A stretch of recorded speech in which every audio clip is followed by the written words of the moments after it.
Seruput kopi dulu lur. Awis, mantap. Oke, mari kita bahas satu manuver militer dan diplomasi yang diam-diam punya dampak besar buat masa depan kekuatan maritim Indonesia.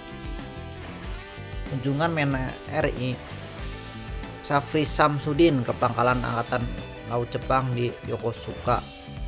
Kunjungan singkat tapi syarat makna lur. Karena posisi Jepang dalam geopolitik Indo-Pasifik itu super strategis. Pada hari Minggu, 17 November, Menhan Indonesia mendarat di Yokosuka Naval Base, salah satu pangkalan paling vital milik Jepang, Maritime Self Defense Force atau JMSDF. Kunjungan ini adalah bagian dari rangkaian pertemuan tingkat tinggi 2+2 Indonesia dan Jepang yang mempertemukan Menhan dan Menlu kedua negara dalam satu meja. Format ini jarang dipakai lur dan cuma dilakukan negara yang punya hubungan strategis serius.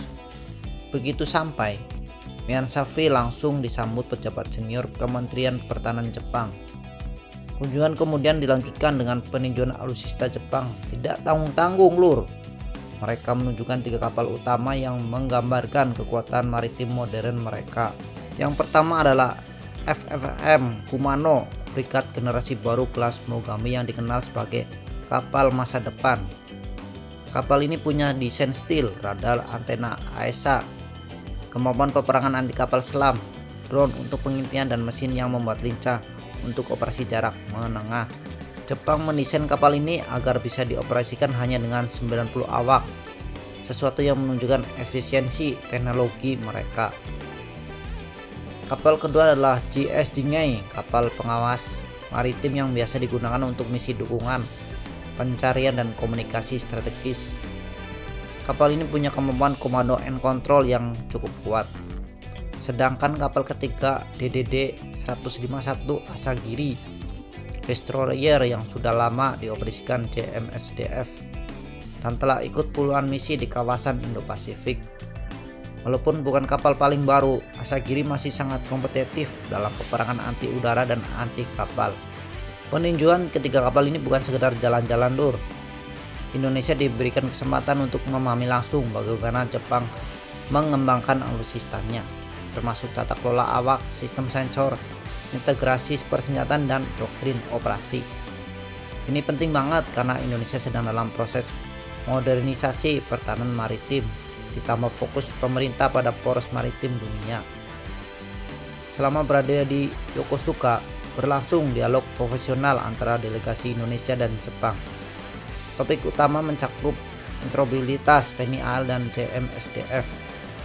Ini termasuk latihan bersama, pertukaran perwira, pertukaran informasi intelijen maritim, kerjasama anti kapal selam hingga peningkatan kemampuan maritim domain awareness atau MDA.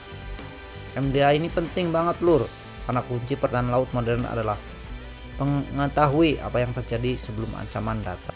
Lalu yang paling menarik dan banyak dibahas, apakah kunjungan ini membuka peluang hibah atau pembelian alutsista Jepang oleh Indonesia? Jawabannya sangat mungkin lur.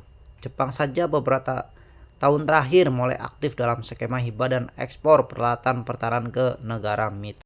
Filipina contohnya sudah dapat kapal patroli dan radar dari Jepang. Vietnam mendapat bantuan kapal kecil. Thailand dapat pesawat pengintai. Jepang sedang memperluas pengaruh strategisnya di kawasan. Dan Indonesia sebagai negara terbesar di Asia Tenggara jelas punya prioritas tinggi. Dalam dialog 2+2 yang berlangsung sebelumnya, salah satu isu yang disebutkan adalah penguatan kapasitas maritim Indonesia. Disinilah pintu masuknya kemungkinan hibah dan penjualan alutsista. Ada beberapa opsi yang realistis. Pertama, hibah kapal patroli cepat atau OPV yang sudah tidak digunakan JMSDF, tapi masih layak pakai. Jepang memiliki beberapa kapal kelas kecil menengah yang bisa menjadi tambahan bagi TNI AL untuk patrolisi. Kedua, hibah radar pesisir untuk mendukung sistem pemantauan laut Indonesia. Jepang punya radar yang sangat akurat untuk pendeteksian kapal permukaan maupun udara. Ketiga, penawaran pembelian frigat atau OPV baru melalui skema yang kerjasama industri Jepang siap membangun bersama di galangan Indonesia. Ini membuka peluang besar transfer teknologi. Keempat, kerjasama drone maritim dan sistem sonar. Jepang punya teknologi anti kapal selam yang sangat maju, sesuatu yang kini jadi kebutuhan Indonesia untuk menjaga perairan dari kapal selam asing. Meskipun Jepang belum secara resmi mengumumkan hibah untuk Indonesia, sinyal-sinyal awalnya sangat kuat. Biasanya Jepang hanya membuka aset strategis seperti FF Kumano jika ada pembahasan tingkat tinggi terkait pengadaan atau transfer teknologi. Dan fakta bahwa Indonesia diajak ke kapal itu menunjukkan adanya pembicaraan serius. Indonesia saat ini juga sedang memperkuat armada kapal perangnya.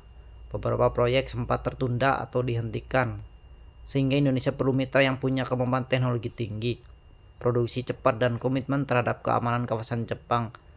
Memenuhi semua itu. Dalam konteks geopolitik lebih luas, Jepang membutuhkan mitra kuat di Asia Tenggara. Indo-Pasifik saat ini menjadi kawasan paling dinamis dan paling rentan konflik. Dengan meningkatnya aktivitas militer negara-negara besar, kerjasama Indonesia-Jepang akan membantu menjaga stabilitas di Laut Cina Selatan, Selat Malaka, dan jalur-jalur vital lainnya. Kunjungan Mehan Safri ke Yokosuka menunjukkan keseriusan Indonesia memperkuat hubungan dengan Jepang. Dua negara sama-sama melihat pentingnya keamanan maritim, perdagangan internasional, serta stabilitas kawasan, dan ketika dua negara saling membutuhkan, kerjasama alutsista biasanya menjadi langkah berikutnya. Kunjungan ini akhirnya menjadi lebih dari sekedar pertemuan diplomatik. Ini adalah sinyal bahwa Indonesia sedang membuka babak baru kerjasama pertahanan dengan Jepang, mulai dari pelatihan, teknologi, sampai potensi hibah, maupun pembelian kapal perang dengan sistem modern lainnya. Seruput kopi dulu lur. Hubungan Indonesia dan Jepang di bidang militer akan jadi salah satu hubungan paling menarik dan paling strategis untuk terus dipantau ke depannya. Jangan lupa komen di bawah. Terima kasih.